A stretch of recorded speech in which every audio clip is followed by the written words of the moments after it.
So hello everyone, my name is Tanvi Ol and the chance name is neat with Tanvi. तो आज की video में हम एक ऐसे टॉपिक के बारे में डिस्कस करने वाले हैं जो एज अ क्वेश्चन बहुत आप में से बहुत लोगों के मन में भी आया होगा, and that is it possible to increase your score to 650 plus in just last 30 days of the exam of your NEET exam. कि क्या आप लास्ट 30 डेज के अंदर अपना जो स्कोर है वो 650 प्लस इंक्रीज कर सकते हो?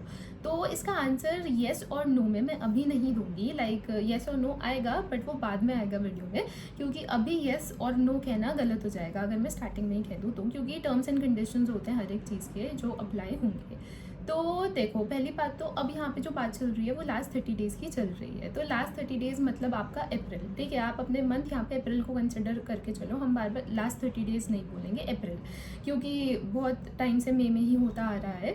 तो अप्रैल में क्या आपका जो स्कोर है वो 650 प्लस इंक्रीज़ करना पॉसिबल है? तो देखो, स्टार्टिंग में अगर आपका स्कोर 300 आ रहा है, 400 आ रहा है, तो उससे आपको इंक्रीज़ करना है। अब देखो, बहुत लोग ऐसे भी होते हैं जो जब अपना फर्स्ट टेस्ट देते हैं उनका तभी स्कोर बहुत अच्छा आ जाता है। बहुत ऐसे होते हैं कि नहीं, उनका तब इतना अच्छा नहीं आता, but then they improve slowly and steadily.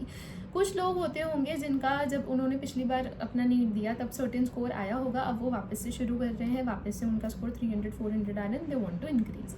तो पहली बात तो मैं ये बता दूं कि पूरा अप्रैल अगर आपके पास है तो वो कुछ कम टाइम नहीं है, वो आपके पास इनफ टाइम है। तो अगर आप एक इतने ड्यूरेशन ऑफ टाइम के अंदर कोई भी चीज़ कंप्लीट मोटिवेशन डेडिकेशन से करो तो अचीवेबल है। अब कहाँ पे है और कहाँ पे नहीं है, तो अगर हम देखें कि कब कौन सी वो सिचुएशंस हैं जिनके अंदर आप अपना स्कोर इंक्रीज नहीं कर पाओगे, तो देखो, अगर अभी तक आपने अपना सिलेबस ही कंप्लीट नहीं किया है, जिसको बच्चे अपना टारगेट लेके चलते हैं कि वो दिसंबर तक कर लेंगे, मार्च तक कर लेंगे, जैन तक कर लेंगे, अगर अप्रैल आ गया एंड अभी तक आपका सिलेबस कंप्लीट नहीं है, तो जिन चीज़ों से रिलेटेड क्वेश्चंस आ रहे हैं आपने वो कभी करे ही नहीं, तो आप उनको सॉल्व कैसे करोगे? एंड वो अभी तक आपने एक बार भी उनको गो थ्रू नहीं करा है, तो आप उनकी रिवीजन तो छोड़ ही दो, रिवीजन तो आपने की ही नहीं है। तो अगर आपका सिलेबस कंप्लीट नहीं है, देन सेकंड, अगर आपने अभी तक अपनी कंप्लीट सिलेबस रिवीजन नहीं करी है, देखो, जब भी आप अपने मॉक्स देना स्टार्ट करो ना, फुल सिलेबस, तो उससे पहले एक बार फुल सिलेबस रिवीजन करना ज़रूरी है, ठीक है। जैसे मेरा सिलेबस मिड मार्च तक खत्म हो गया था, तो the rest of the March I did my first complete syllabus revision and then from April I started giving my notes. तो जो एक बार रिवीजन करना है वो ज़रूरी है। एंड अगर आप अपनी मिस्टेक्स पे वर्क नहीं करते हो, यू आर लाइक कि आपने एक टेस्ट दिया, आपका स्कोर आ गया एंड देन आपने नेक्स्ट दिया, या फिर आपने रिवीजन करी, या आपने बैकलॉग्स कवर करे, सो तो उससे कुछ नहीं होने वाला। जो भी आपके मुख के अंदर आपके क्वेश्चंस गलत हुए हैं, आपको उनको देखना है। एंड जिन क्वेश्चंस में आपको डाउट था, क्योंकि देखो, डाउट वाले क्वेश्चंस ऐसे होते हैं कि हम कर भी देते हैं, छोड़ भी देते हैं। अब मान लो कोई क्वेश्चन आपका डाउट में था, आपने कर दिया, बाय चांस आपका सही हो गया, बट वो क्वेश्चन है तो अभी भी डाउट में ही ना, वो डाउट रिजॉल्व तो हुआ नहीं है। तो मैं हमेशा ये कहती हूँ कि जब भी आप अपना मॉक सॉल्व कर रहे हो तो या तो क्वेश्चन आपका सही होगा या तो गलत होगा। पर जिन क्वेश्चंस को देखो, जिन क्वेश्चंस को आपने छोड़ा है वो तो आप देखोगे ही देखोगे, वो तो 100% देखोगे। बट जब भी आप अपना पेपर सॉल्व कर रहे हो, उसके अंदर एक ऐसा क्वेश्चन आता है जिसके अंदर कि आपको डाउट है बट आप उसको अटेम्प्ट कर रहे हो, तो 50% चांसेस ये भी है कि वो आपका ठीक हो जाए, ठीक है। एंड मैं क्या करती थी, जो भी क्वेश्चंस मेरे ठीक थे मैं उनको गो थ्रू नहीं करती थी, तो मैं डाउट वाले क्वेश्चंस के लिए क्या करती थी, वहाँ पे स्टार मार्क कर लेती थी, ताकि जो क्वेश्चंस मैंने छोड़े हैं उनको तो मैं एनालाइज करूंगी ही, बट जिस क्वेश्चन में मुझे डाउट था मैंने वो कर दिया। अगर वो ठीक हो जाता है, बट मुझे ये नहीं चाहिए कि फिर मैं उसको छोड़ दूँ, देखना मुझे वो तब भी है क्योंकि वो मेरा डाउट में था, वो तो मेरा बाय चांस ठीक हो गया है। तो मुझे अगर वो देखना है तो उसके ऊपर मैं क्वेश्चन पेपर में उसको स्टार मार्क कर लेती थी, ताकि मुझे बाद में पता हो कि हाँ, जो जो मैंने स्टार मार्क किए हैं मुझे वो भी देखने हैं, जो छोड़े हैं वो तो देखने ही है, और जो गलत है वो भी देखने हैं।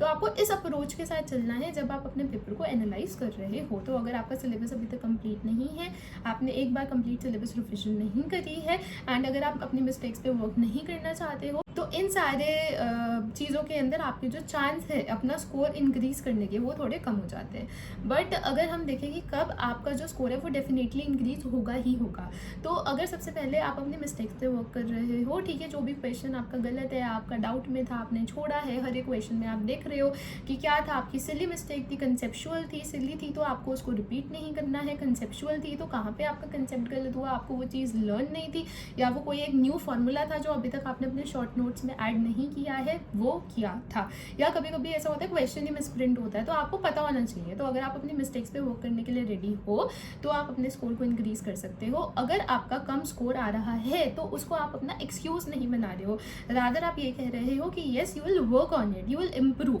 ठीक है। एंड उसके बाद अगर आपके जितने भी डिफिकल्ट टॉपिक्स हैं, ठीक है, अगर मान लो आपने पेपर दिया, आपकी जो जो चीज़ें गलत है उनको तो आप रिवाइज करोगे ही करोगे, बट अब आपके पास इतना टाइम नहीं होगा कि वाइल सॉल्विंग योर पेपर्स आप day by day complete syllabus revision भी करो। तो अगर जो जो टॉपिक्स आपको डिफिकल्ट लगते हैं अगर आप उनको साइड बाय साइड रिवाइज कर रहे हो तो वो एक बहुत ही प्लस पॉइंट है आपके लिए। अब मेरा जो स्कोर था मेरे नीट के फर्स्ट अटेम्प्ट के अंदर इट वॉज 227। जब मैंने अपने सेकेंड अटेम्प्ट में मतलब मेरे फर्स्ट ड्रॉप ईयर के अंदर मैंने मॉक टेस्ट दिए तो मेरा जो फर्स्ट कुछ 5-6 मॉक टेस्ट में जो स्कोर्स आ रहे थे वो 450 अप्रॉक्स आ रहे थे। एंड देन जब मैंने पेपर सॉल्व किए इनफ तो जो मेरा मॉक टेस्ट में मैक्सिमम स्कोर गया था इट वॉज 650, ठीक है, इट वॉज 650 अप्रॉक्स। एंड जो मेरा नीट के अंदर स्कोर आया इट इज़ 675 प्लस। तो ये अगर मान लो कि जब मेरा स्कोर मैंने देखा स्टार्टिंग में कि यार मेरा अभी भी 450 आ रहा है, मेरा ड्रॉप लेने का क्या फ़ायदा हुआ, अगर मैं उसी चीज़ को सोच के बाकी फिर मेहनत करना ही छोड़ देती तो मेरे को अचीव ही नहीं होता जो मुझे हुआ है। तो अगर आपका कम स्कोर आ रहा है तो सबसे इम्पॉर्टेंट स्टेप ये है कि आपको डिसहार्टन बिल्कुल भी नहीं होना है। कोई नहीं, अभी कम आया है बाद में ज़्यादा भी आएगा, तो आपको अपनी मिस्टेक्स पे वर्क करना है। And second most important thing is कि आपको अपनी मिस्टेक्स को रिपीट नहीं करना है, चाहे वो सिली मिस्टेक्स हो या फिर वो कंसेप्चुअल हो। देखो अब ऐसा नहीं है ना कि नीट से पहले आप सिर्फ एक सैम्पल पेपर दे के जाते हो, कुछ बच्चे 10 देते हैं, कुछ 30 देते हैं, कुछ 50 देते हैं, कुछ 100 तक दे देते हैं। तो ये जो आप इतने ज़्यादा number of sample paper solve कर रहे हो उसका यही तो रीज़न है ना कि आप एकदम परफेक्ट हो जाओ, आपसे कोई भी मिस्टेक्स ना हो, आप एकदम टाइम पे अपना पेपर कंप्लीट कर लो, स्पीड इंक्रीज हो जाए। तो जब आप ये पेपर्स दे ही प्रैक्टिस के लिए रहे हो तो आप बार बार अगर अपनी मिस्टेक्स को रिपीट करते रहोगे तो फिर प्रैक्टिस के लिए पेपर्स देने का कोई मतलब नहीं बनता है। तो आपको अपनी मिस्टेक्स पे वर्क करना है, आपको उनको रिपीट नहीं करना है, चाहे वो सिली हो कंसेप्चुअल हो, ठीक है। अब मान लो कि आपने एक सैम्पल पेपर सॉल्व किया, उसके अंदर आपका एक कंसेप्ट के 2 क्वेश्चंस गलत हो गए, आपने उसको रिवाइज करा, तो अब आप इस चीज़ को मेक श्योर करो कि जब आप नेक्स्ट टाइम पेपर सॉल्व करो एंड उसी सेम कॉन्सेप्ट से क्वेश्चंस आए तो वो आपके गलत ना हो। नेक्स्ट सैम्पल पेपर में अगर आपके क्वेश्चंस गलत हो रहे हैं तो वो और किसी डिफरेंट कॉन्सेप्ट के हो रहे हैं, जो पहले आपका हो चुका है उसके बिल्कुल भी गलत नहीं होने चाहिए। तो अब कुछ लोग होते हैं जो नीट से 2-3 महीना पहले ही सैम्पल पेपर सॉल्व करना स्टार्ट कर देते हैं, तो देखो उसके अंदर कुछ गलत नहीं है। जस्ट मेक श्योर कि जब भी आप अपने फुल सिलेबस टेस्ट देना स्टार्ट करो तो उससे पहले आपका सिलेबस कंप्लीट हो एंड आपने एक बार फुल सिलेबस रिविजन कर ली हो, क्योंकि अगर आपने वो नहीं करी है तो फिर फुल सिलेबस टेस्ट देने का कोई मतलब नहीं बनता है। तो पहले इन दोनों चीज़ों पे वर्क करो, चाहे फिर आप मॉक टेस्ट देना नीट से 1 महीना पहले शुरू करो, उसके अंदर कोई इशू नहीं है, ठीक है। एंड अगर मैं आप लोगों को अपनी पर्सनल टेक्निक बताऊं जो मैंने फॉलो करी थी, तो मैं कभी भी ये नहीं करती थी कि मैंने एक सैम्पल पेपर दिया एंड उसका एनालिसिस किया। मैं हमेशा पहले 5-6 सैम्पल पेपर्स देती थी। अब अगर मान लो कि मैंने एक दिन के अंदर 3 सैम्पल पेपर्स दिए तो 6 सैम्पल पेपर्स करने में मुझे 2 दिन लगेंगे, तो 2 से 3 दिन के अंदर मैंने अपने 6 सैम्पल पेपर्स किए एंड उसके बाद मैंने उनका एनालिसिस किया। तो मैं हमेशा ऐसे करती थी। इससे क्या होता था कि मेरा ब्रेन ज़्यादा यूज टू हो जाता था पेपर सॉल्विंग से, कि मैंने अगर 3 दिन लगातार पेपर ही सॉल्व किए हैं तो मेरी स्पीड मैनेजमेंट बेटर हो पाएगी एंड मेरा ब्रेन यूज टू हो जाएगा कि हाँ पेपर कैसे देना है, कैसे देना है, कैसे देना है। तो मैं हमेशा यही टेक्निक फॉलो करती थी। तो अगर आपको लगता है कि आप एक पेपर दे रहे हो उसका एनालिसिस कर रहे हो, अगर आपको इस चीज़ को फॉलो नहीं करना है तो आप ये कर सकते हो, पहले आप 2 से 3 दिन लगा के 5-6 पेपर दो, उसके बाद एक दिन बैठ के उन सबका एनालिसिस करो। इससे क्या है कि आपका जो प्रॉपर पेपर सॉल्विंग माइंडसेट है वो आपका बिल्डअप होगा। एंड आफ्टर ऑल जो आपका स्कोर इम्प्रूव कितना हो रहा है वो आप पे ही डिपेंड करता है। अगर मान लो आपने ड्रॉप भी लिया है तो आपने यही सोच के लिया होगा कि इस साल मुझे अपने स्कोर को इम्प्रूव करना है, तो आपका स्कोर इम्प्रूव हो जाएगा। बस आप अपनी मिस्टेक्स पे वर्क करना सीखो, ठीक है। अगर देखो मिस्टेक्स पे वर्क करना आपको सीखना ही पड़ेगा, क्योंकि अगर आप बार बार सैम्पल पेपर्स दे रहे हो, अपनी सेम मिस्टेक्स को रिपीट कर रहे हो, तो फिर मतलब नहीं बनता ना सैम्पल पेपर्स देने का। मैंने अप्रॉक्सीमेटली 30 सैम्पल पेपर्स दिए थे, अप्रैल में दिए थे, उससे पहले मैंने हाथ नहीं लगाया था सैम्पल पेपर्स को।